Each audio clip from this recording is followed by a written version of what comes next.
আরে রাখো তো, অফিসে ব্যস্ত আছে, এর মধ্যে সারাক্ষণ বুয়া বুয়া বুয়া বুয়ার এত অভিযোগ শুনলে কাজ করবো কখন আমি? হ্যাঁ, আচ্ছা বাসায় গিয়ে সমাধান করবো, রাখো যত সব।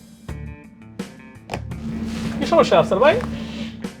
আর বলবেন না বাসার ভাই, এই আমার বুয়ার মানে বাসার কাজের বুয়া কই থেকে শুনছে যে ইসলামিক দলগুলো নাকি ক্ষমতায় আসবে, ক্ষমতা আসলে তাকে বোরখা পরাবে, আর সে বোরখা পরে আমার বাসায় কাজ করতে আসতে পারবে না। শেষ পর্যন্ত সব কাজ আমাকেই করতে হয় কিনা আল্লাহ জানে। কি কর আফসার ভাই, এটা তো তাহলে মহা চিন্তার কথা। চিন্তার কথা হবে না? হ্যাঁ, বাসার কাজ যদি আমাকে করা লাগে, সারাক্ষণ যদি অফিস করা লাগে, তাহলে কেমনে সংসার চলবে, কেমনে অফিস চলবে? আপনারা তো এরকম সমস্যায় পড়েননি, বুঝবেন না ভাই। সমস্যা নেই মানে, আমার ওয়াইফ তো স্কুলে শিক্ষকতা করে। এখন ইসলামী দলগুলো যদি ক্ষমতায় চলে আসে, তাহলে আমার ওয়াইফ চাকরি করবে কি করবে না এটা নিয়ে তো আমি চিন্তিত। আরে ভাই, এত চিন্তিত হবার কিছু নাই তো। ভাই আমি তো ওকে বোরকা পরাতে পারবো না, প্রয়োজন ওকে চাকরি ছেড়ে দিবে। আরে ভাই রাখেন তো আপনার বোরখা। দেশের মানুষ কি এতই বোকা যে ইসলামিক দলগুলোকে দল বেঁধে ভোট দিবে? কেন ভোট দেবেন আফসার সাহেব? কেন, আপনি কিছু শুনেন নাই? না, আমি শুনেছি আর ভাবছি যে আপনাদের মতো মানুষগুলো এই সময় এসে এভাবে অন্ধভাবে চলাফেরা করেন। অন্ধ মানে? কেন, আপনারা কি আশেপাশে কোনো খোঁজ খবর রাখেন না?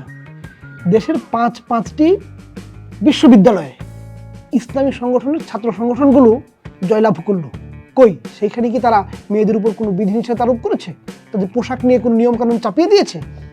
দেখুন, আমরা তো আর ভার্সিটিতে পড়তে যাই না, তাই এসব কথা বলতেও পারবো না কি ঘটে সেখানে। শোনেন, আমরা যাই না যাই, আমাদের আত্মীয় স্বজনরা তো এখানে যায়। যেমন আমার নিজের ছোট বোন ঢাকা বিশ্ববিদ্যালয়ে পড়াশোনা করে, সে এসে বলছে এই ছাত্র সংগঠনগুলো জয়লাভ করার পরে তারা তাদের উপর পোশাক আশাক নিয়ে কোনো বিধিনিষেধ তো চাপিয়ে দেয়নি, উল্টো সেই ছাত্রীদের পরিবেশটাকে সম্পূর্ণ নিরাপদ করার জন্য দিন রাত নিরলসভাবে কাজ করে যাচ্ছে। ব্যাপারটা যদি এরকমই হয়, তাহলে তো বাসার বুয়া থেকে শুরু করে পরিবারের সবাইকে জানাতে হবে, সমাজের সকলকে সচেতন করে তুলতে হবে। অবশ্যই আমাদের উচিত হবে সবার এই ভুল ধারণাগুলো ভেঙে দেওয়া, যাতে করে সবাই একসাথে পরিবর্তনের সিদ্ধান্ত নিতে পারে।